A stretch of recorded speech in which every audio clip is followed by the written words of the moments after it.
ਦਰਸ਼ਕੋ break ਤੋਂ ਬਾਅਦ ਤੁਹਾਡਾ ਸਵਾਗਤ ਹੈ ਜੀ। ਡਾਕਟਰ ਸਾਹਿਬ ਹੁਣ ਸਾਡੇ ਦਰਸ਼ਕਾਂ ਦੱਸੋ ਅੱਜ ਦੇ ਦਿਨ ਦੀ ਸਿੱਖ ਹਿਸਟਰੀ ਐਂਡ ਵਰਲਡ ਹਿਸਟਰੀ ਵਿੱਚ ਕੀ ਅਹਿਮੀਅਤ ਹੈ? ਸਿੱਖ ਇਤਿਹਾਸ ਦੇ ਹਵਾਲੇ ਨਾਲ 1929 ਦੇ ਵਿੱਚ ਭਗਤ ਸਿੰਘ ਔਰ ਬਟੁਕੇਸ਼ਵਰ ਦੱਤ ਨੇ ਦਿੱਲੀ ਅਸੈਂਬਲੀ ਦੇ ਵਿੱਚ ਧੂਏ ਵਾਲਾ ਬੰਬ ਸੁੱਟਿਆ। ਦੋਨੋਂ ਭੱਜੇ ਨਹੀਂ, ਗ੍ਰਿਫਤਾਰੀ ਦਿੱਤੀ, ਪਰ ਭਗਤ ਸਿੰਘ ਨਾਲ ਆਪਣੇ ਉਹ ਪਿਸਤੌਲ ਲੈ ਗਿਆ ਸੀ ਜਿਹੜਾ ਕਿ ਸਾਂਡਰਸ ਨੂੰ ਮਾਰਨ ਦੇ ਵੇਲੇ ਇਸਤੇਮਾਲ ਕੀਤਾ ਸੀ। ਸੋ ਅਦਰਵਾਈਜ਼ ਤਾਂ ਉਹਦੇ ਥੱਲੇ ਕੋਈ ਫਾਂਸੀ ਨਹੀਂ ਹੋਈ ਬੰਬ ਸੁੱਟਣ ਥੱਲੇ, ਪਰ ਸਾਂਡਰਸ ਕਤਲ ਕੇਸ ਜਿਹੜਾ ਹੈ ਫਿਰ ਉਹਦੇ 'ਚ ਭਗਤ ਸਿੰਘ ਲੋੜੀਂਦਾ ਸੀ ਔਰ ਉਹ ਜਿਹੜਾ ਰਿਵਾਲਵਰ ਹੈ ਉਹੀ ਕਾਰਨ ਬਣਿਆ ਕਿ ਉਹਨੂੰ ਭਗਤ ਸਿੰਘ ਨੂੰ ਫਾਂਸੀ ਦਿੱਤੀ ਗਈ। 1982 ਦੇ ਵਿੱਚ ਅੱਜ ਦੇ ਦਿਨ ਕਪੂਰੀ ਦੀ ਥਾਂ ਤੇ ਜਿਹੜਾ ਕਿ ਡਿਸਟ੍ਰਿਕਟ ਪਟਿਆਲਾ ਦਾ ਬਾਰਡਰਿੰਗ ਪਿੰਡ ਹੈ ਹਰਿਆਣੇ ਦੇ ਨਾਲ, ਇੰਦਰਾ ਗਾਂਧੀ ਨੇ ਟੱਕ ਲਾ ਕੇ ਸਤਲੁਜ ਯਮੁਨਾ ਲਿੰਕ ਨਹਿਰ ਬਣਾਉਣ ਦੀ ਕਾਰਵਾਈ ਜਿਹੜੀ ਹੈ ਉਹ ਸ਼ੁਰੂ ਕੀਤੀ। ਉਹਨੇ ਅਵਾਰਡ ਦਿੱਤਾ ਸੀ, ਹਰਿਆਣੇ ਨੂੰ ਪਾਣੀ ਵਾਧੂ ਦਿੱਤਾ ਔਰ ਇੱਥੇ ਹੀ ਅਕਾਲੀਆਂ ਨੇ ਮੋਰਚਾ ਲਾਇਆ ਸੀ ਕਿ ਜੀ ਅਸੀਂ ਪਾਣੀ ਦੀ ਇੱਕ ਬੂੰਦ ਨਹੀਂ ਜਾਣ ਦੇਵਾਂਗੇ। ਇਹੀ ਕਪੂਰੀ ਮੋਰਚਾ ਬਾਅਦ ਦੇ ਵਿੱਚ ਜਿਹੜਾ ਸੰਤ ਪਿੰਡਾਂ ਵਾਲਿਆਂ ਨੇ ਭਾਈ ਅਮਰੀਕ ਸਿੰਘ ਔਰ ਬਾਬਾ ਠਾਰਾ ਸਿੰਘ ਦੀ ਰਿਹਾਈ ਲਈ ਮੋਰਚਾ ਲਾਇਆ, ਉਹਦੇ 'ਚ ਇਹਨਾਂ ਨੇ ਮਰਜ ਕਰਕੇ ਉਹਨੂੰ ਧਰਮ ਯੁੱਧ ਮੋਰਚਾ ਬਣਾ ਦਿੱਤਾ। ਪਰ ਅੱਜ ਜਦੋਂ ਅਸੀਂ 28 ਸਾਲ ਬਾਅਦ ਰਾਦਰ 32 ਸਾਲ ਬਾਅਦ ਦੇਖਦੇ ਕਿ ਕਿਵੇਂ ਅੱਜ ਕਪੂਰੀ ਵਾਲਾ ਟੱਕ ਉੱਥੇ, ਲੇਕਿਨ ਅੱਜ ਬਾਦਲ ਨੇ ਕਿਵੇਂ ਉਸ ਸੰਗਰੂਰ ਜ਼ਿਲ੍ਹੇ ਦੇ ਵਿੱਚ ਭਾਖੜਾ ਮੇਨ ਲਾਈਨ ਕਨਾਲ ਦੀ ਐਮਬੈਂਕਮੈਂਟ ਜਿਹੜੀ ਹੈ 2-2 ਫੁੱਟ ਉੱਚੀ ਕਰਾ ਕੇ 3.5 ਕਰੋੜ ਹਰਿਆਣੇ ਤੋਂ ਲੈ ਕੇ ਔਰ ਲਗਭਗ 1500 ਕਿਊਸੈਕ ਪਾਣੀ ਜਿਹੜਾ 1000 ਕਿਊਸੈਕ ਤੋਂ ਜਿਹੜਾ ਹੈ ਉਹ ਕਿੰਨਾ ਜ਼ਿਆਦਾ ਹੈ ਉਹ ਹਰਿਆਣੇ ਨੂੰ ਦੇਣ ਦਾ ਜਿਹੜਾ ਹੈ ਉਹ ਗੁਪਤ ਸਮਝੌਤਾ ਕੀਤਾ ਔਰ 1 ਮਈ ਤੋਂ ਜਾਣਾ ਸ਼ੁਰੂ ਹੋਏਗਾ। ਇਹ ਸ਼ੋਅ ਕਰਦਾ ਹੈ ਕਿ ਕਿਸ ਕਦਰ ਇਹ ਵਿਕਿਆ ਹੋਇਆ ਬੰਦਾ ਹੈ ਔਰ ਕਿਵੇਂ ਇਹ ਸਿੱਖੀ ਔਰ ਪੰਜਾਬ ਦੇ ਇੰਟਰਸਟ ਦੇ ਨਾਲ ਜਿਹੜਾ ਇਸ ਨੇ ਗਦਾਰੀ ਕੀਤੀ ਹੈ ਬਾਰ-ਬਾਰ। 1990 ਦੇ ਵਿੱਚ ਅੱਜ ਦੇ ਦਿਨ ਭਾਈ ਜੁਗਰਾਜ ਸਿੰਘ ਤੂਫਾਨ ਜਿਹੜੇ ਕਿ 14 ਸਾਲ ਦੀ ਉਮਰ 'ਚ ਜੁਝਾਰੂ ਲਹਿਰ 'ਚ ਸ਼ਾਮਲ ਹੋਏ ਔਰ ਉਹ ਇੰਨੇ ਪਿਆਰੇ ਸੀ ਇਲਾਕੇ ਦੇ ਵਿੱਚ ਹਿੰਦੂਆਂ, ਮੁਸਲਮਾਨਾਂ, ਈਸਾਈਆਂ ਸਭ ਨੂੰ।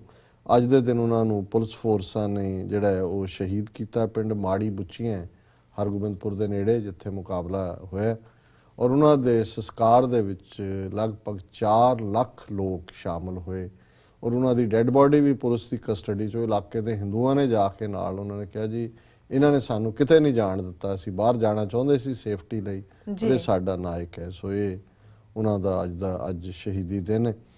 ਵਰਲਡ ਹਿਸਟਰੀ ਦੇ ਹਵਾਲੇ ਨਾਲ ਪਹਿਲਾ ਸਿਨਾਗੋਗ ਨਿਊਯਾਰਕ ਦੇ ਵਿੱਚ 1730 ਦੇ ਵਿੱਚ ਅੱਜ ਦੇ ਦਿਨ ਬਣੇ। 1799 ਚ house of representatives the US Congress ਪਹਿਲੀ ਮੀਟਿੰਗ ਹੋਈ।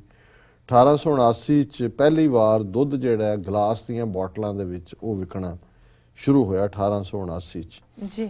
1913 ਚ 17ਵੀਂ ਅਮੈਂਡਮੈਂਟ ਕਨਸਟੀਟਿਊਸ਼ਨ ਦੀ ਹੋਈ ਜਿਹਦੇ ਥੱਲੇ ਸੈਨੇਟਰਸ ਜਿਹੜੇ ਨੇ ਉਹਨਾਂ ਦੀ ਡਾਇਰੈਕਟ ਚੋਣ ਅਮਰੀਕਾ 'ਚ 6 ਸਾਲ ਬਾਅਦ ਹੋਣ ਦਾ ਵਿਧਾਨ ਸੀ।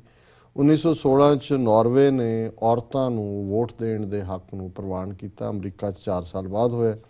1952 ਚ ਪ੍ਰੈਜ਼ੀਡੈਂਟ ਟਰੂਮੈਨ ਨੇ, ਕਿਉਂਕਿ ਸਟੀਲ ਮਿਲਸ ਅਮਰੀਕਾ ਦੀਆਂ, ਉਹਨਾਂ ਨੇ ਕਿਹਾ ਜੀ ਅਸੀਂ ਹੜਤਾਲ ਕਰਨੀ ਹੈ ਤੇ ਪ੍ਰੈਜ਼ੀਡੈਂਟ ਟਰੂਮੈਨ ਨੇ ਜਿਹੜਾ ਉਹ ਸਾਰੀਆਂ ਮਿਲਸ ਨੂੰ ਹੀ ਆਪਣੇ ਕਾਬੂ ਥੱਲੇ ਕਰ ਲਿਆ।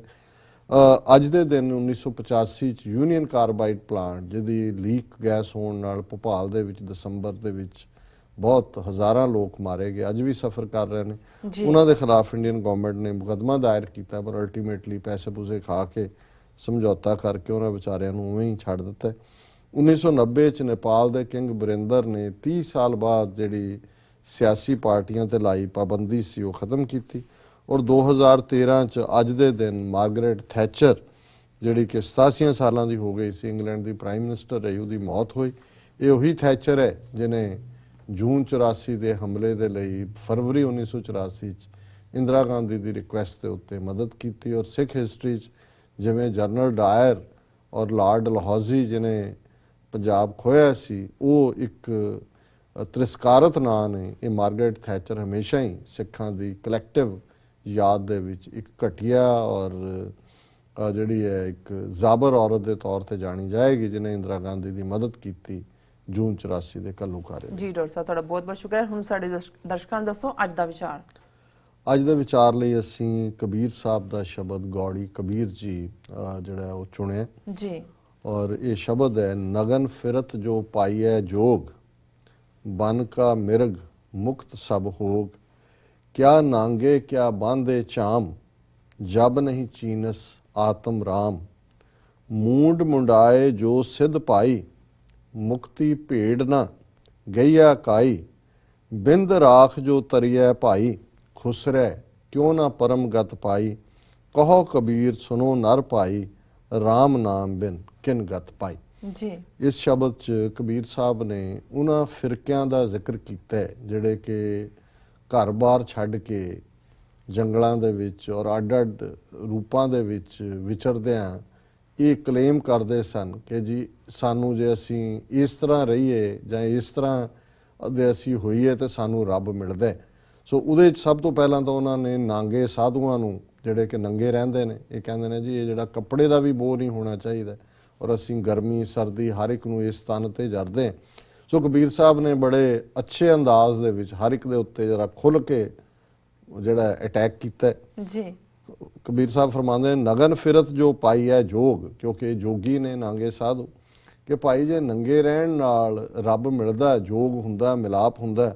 ਬਨ ਕਾ ਮਿਰਗ ਮੁਕਤ ਸਭ ਹੋ, ਕਿ ਜਿਹੜੇ ਜੰਗਲ ਦੇ ਵਿੱਚ ਰਹਿਣ ਵਾਲੇ ਹਿਰਨ ਨੇ ਉਹਨਾਂ ਨੇ ਕਿਹੜੇ ਕਮੀਜ਼ ਪੈਂਟਾਂ ਅੰਡਰਵੀਅਰ ਪਾਇਆ ਹੋਏ ਨੇ, ਫਿਰ ਤਾਂ ਸਾਰੇ ਹੀ ਬ੍ਰਹਮ ਗਿਆਨੀ ਹੁੰਦੇ, ਸਾਰੇ ਹੀ ਮੁਕਤ ਹੋ ਜਾਂਦੇ।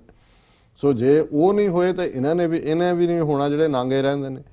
ਕਿਆ ਨਾਂਗੇ ਕਿਆ ਬਾਂਧੇ ਝਾਮ, ਜਬ ਨਹੀਂ ਚੀਨਸ ਆਤਮ ਰਾਮ।